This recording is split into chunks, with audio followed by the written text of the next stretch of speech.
اللہ تعالیٰ نے اس لیے اپنے حبیب علیہ الصلوۃ والسلام کو معراج عطا فرمائی کہ حضور نبی رحمت صلی اللہ علیہ وسلم نے کہا کہ اللہ ایک ہے، دیکھ کر کہا کہ واقعی وہ ذات ایک ہے، وہ وحدہ لا شریک ہے، اس کا کوئی ہمسر نہیں ہے، اس کا یہ ماہ رجب المرجب ہے اور اس کے اندر آقا کریم رؤوف الرحیم صلی اللہ تعالی علیہ وآلہ وسلم آپ کا جو معجزہ ہے، جو معراج شریف آپ کو نصیب ہوئی، وہ اسی ماہ مبارکہ میں اہل اسلام اپنی عقیدتوں سے 27 رجب المرجب کو مناتے آ رہے ہیں۔ پچھلے دنوں میں سوشل میڈیا پر کچھ کلپس جو ہے وہ سننے کو ملے ہیں جس کے اندر یہ کہا جا رہا ہے کہ ماہ رجب المرجب کے اندر معراج ہوا ہی نہیں ہے، ہوا ہے، یہ اس معجزے کا انکار نہیں کر رہے۔ تو اس حوالے سے ایک تو یہ بتا دیجئے کہ معجزہ معراج کب پیش آیا، اور دوسرا اس کے پیچھے کیا حکمت تھی، کس حکمت کے سبب یہ معجزہ آقا کریم رؤوف الرحیم صلی اللہ تعالی علیہ وسلم کو نصیب کیا گیا۔ بسم اللہ الرحمن الرحیم۔ واقعہ جو معراج ہے یہ یقیناً ایک معجزہ ہے، یقیناً اس پر تمام محدثین، تمام محققین کا اتفاق ہے، اس میں کوئی دوسری رائے نہیں ہے کہ نبی کریم علیہ الصلوۃ والسلام نے جب ہجرت فرمائی ہے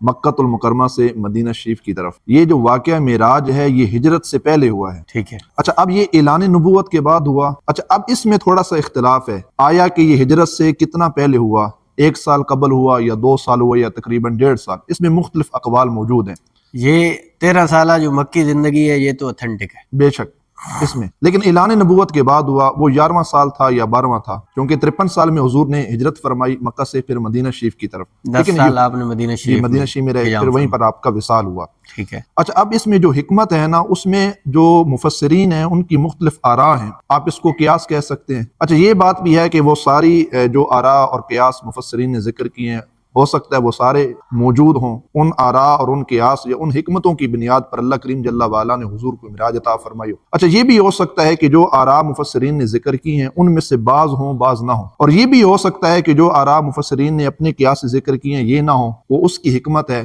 کسی اور حکمت کے تحت اللہ کریم جل وعلا نے اپنے حضور علیہ الصلوۃ والسلام کو معراج نصیب فرمائی ہو۔ یعنی انسانی ذہن جتنا سوچ سکتا ہے، جتنی غور و فکر کر سکتا ہے، جس کے حصے میں جو آیا اس نے کہا کہ یہ حکمت ہو سکتی ہے، یہ ہو سکتی ہے، یہ ہو سکتی ہے۔ جی اچھا یہاں پر اس بات میں کوئی دوسری رائے نہیں ہے، اس میں کوئی شک نہیں ہے کہ جو اللہ کے محبوب علیہ الصلوۃ والسلام کا رب سے جو تعلق ہے نا وہ ایک محب اور محبوب کا ہے، یقیناً، اس میں تو شک نہیں ہے، یقیناً۔ اور آپ جانتے ہیں جو ایک محب اور محبوب کا تعلق ہوتا ہے وہ ایک عاشق صادق ہی اس تعلق کو پہچان سکتا ہے، یقیناً۔ اور جب دل پریشان ہوتا ہے نا تو پھر آپ کو پتہ ہے محب یہ چاہتا ہے کہ میرے محبوب کا دل کبھی پریشان نہ ہو۔ یقیناً۔ اب جس طرح حضور نبی رحمت صلی اللہ علیہ وسلم کائنات کے محبوب ہیں کہ ساری کائنات ان سے محبت کرتی ہے، یقیناً، اس میں کوئی رائے نہیں، کوئی شک نہیں ہے کہ اسی طرح وہ مصطفیٰ جان رحمت صلی اللہ علیہ وسلم اللہ کے بھی محبوب ہیں، رب بھی ان سے پیار فرماتا ہے۔ یقیناً۔ علامہ ابن حجر عسقلانی رحمۃ اللہ تعالی علیہ جو شارح بخاری ہیں وہ فرماتے ہیں جو واقعہ معراج ہے نا یہ طائف سے بعد پیش آیا، ٹھیک ہے۔ اس میں ایک وجہ یہ بیان کی مفسرین نے کہ جو طائف میں حضور کے ساتھ سلوک کیا گیا، اللہ نبی کریم علیہ الصلوۃ والسلام کو پتھر مارے گئے، نبی کریم علیہ الصلوۃ والسلام کا جو قلب اطہر تھا نا وہ بڑا پریشان تھا، کیونکہ صحابہ آئے آپ ان کے لیے بد دعا کریں، فرمایا نہیں میں ان کو بد دعا نہیں دیتا۔ اللہ سرکار کا دل انتہائی جو تھا نا وہ ایک غمگین تھا، پریشانی کے عالم میں تھا، پریشان تھا، اور آپ یہ بات جانتے ہیں کہ یہ جو قلب اطہر ہے نا اللہ اس سے بڑی محبت فرماتا ہے۔ یقیناً۔ یہاں پہ یہ بات روکیے، اور دوسری طرف آپ میری بات کا اشارہ سمجھیے کہ یہی قلب اطہر تھا جس کے اندر نہ صرف خیال آیا تھا کہ جب یہودیوں نے تانا دیا تھا کہ آپ قبلہ بنائیں، یقیناً، قد نرا تقلب وجہک فی السماء، السماء، تو یہ دل پہ چوٹیں لگی تھی نا، کوئی بظاہر نماز میں حضور نے دعا کے ذریعے تو نہیں کہا، الفاظ نہیں ادا، الفاظ نہیں دل تھے، کی بات تھی، ہاتھ بھی نہیں اٹھائے، اللہ، لیکن فرمایا محبوب چونکہ آپ کا دل دکھی ہے وہ تانا دے رہے ہیں کہ آپ اپنا قبلہ، فرمایا جہاں آپ منہ کریں گے ہم قبلہ اسی جانب بنا دیں گے، یقین، یہ قلب اطہر کی بات، جی، اور یہی قلب اطہر تھا کہ جب حضور نبی رحمت صلی اللہ علیہ وآلہ وبارک وسلم کے صاحبزادگان کا وصال ہوا تو انہوں نے کہا تھا کہ اے اللہ کے محبوب صلی اللہ علیہ وسلم آپ اللہ کے رسول ہیں، آپ کی نسل ختم ہو چکی ہے، اللہ، اللہ، انا اعطیناک الکوثر فصلی لربک وانحر ان شانک هو الابتر، فرما محبوب آپ کا دشمن ابتر ہے، آپ اس بات سے پریشان نہ ہو، ہم نے آپ کو خیر کثیر عطا فرمائی۔ یہ در حقیقت وہ قلب اطہر کی تسکین کے لیے اس پوری صورت کا نزول کیا گیا، اور پھر ام المومنین سیدہ ام عائشہ صدیقہ طیبہ تعالیٰ فرماتی ہیں کہ میں نے یہ بات حضور نبی رحمت صلی اللہ علیہ وسلم میں دیکھی ہے کہ جب آپ کا قلب اطہر پریشان ہوتا تھا یا کوئی خواہش حضور کو ہوتی، اللہ تعالیٰ اس خواہش کی تکمیل فرما دیا کرتا تھا۔ سبحان اللہ۔ اللہ آپ کے دل سے بڑی محبت فرماتا تھا۔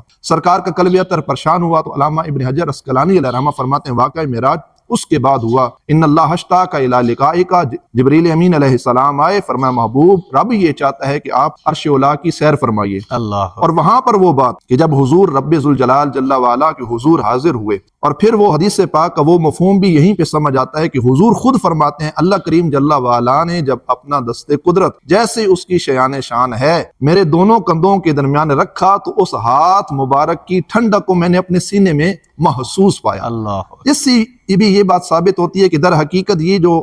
قلب اطہر تھا اس کو ٹھنڈک دینا مقصود تھی، وہ پریشانی کو زائل کرنا مقصود تھا تاکہ نبی کریم علیہ السلام کا دل مبارک جو ہے وہ مطمئن رہے۔ تو یہ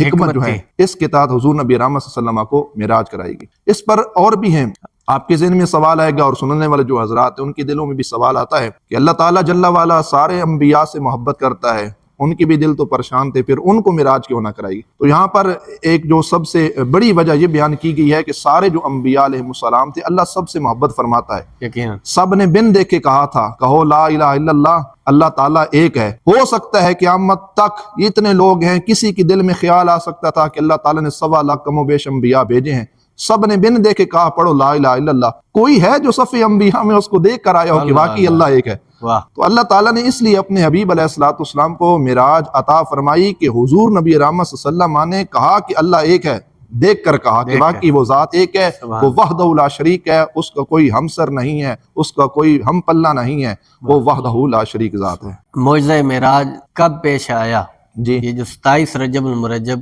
کی رات کو جی اس حوالے سے محافل بھی ہوتے ہیں اور باقاعدہ شب بیداری بھی ہوتی ہے، اس حوالے سے بھی ارشاد فرما دیں۔ علماء محدثین نے اجماع کیا ہے، اس پر بہت زیادہ تعداد موجود ہے، ایسے حوالہ جات موجود ہے کہ انہوں نے باقاعدہ اپنی کتب میں لکھا ہے کہ یہ 27ویں شب کو شب معراج حضور نبی رحمت صلی اللہ علیہ وسلم کو نصیب ہوئی، سرکار اسی رات کو عرش اولا تک پہنچے۔ باقی جو اس طرح کی تواریخ ان میں اختلاف پایا جاتا ہے، بعض محققین اپنی اپنی آراء کتب کے اندر ذکر کرتے ہیں، بہرکیف اگر مزید اس پہ کوئی آگے پیچھے کی تاریخ کتب کے اندر موجود بھی ہوں تو اس میں اتنی وہ بحث کرنے والی یا یہ ضروریات ایمان کا حصہ نہیں ہے کہ ہم ان تاریخوں پہ اتنی زیادہ بحث کریں۔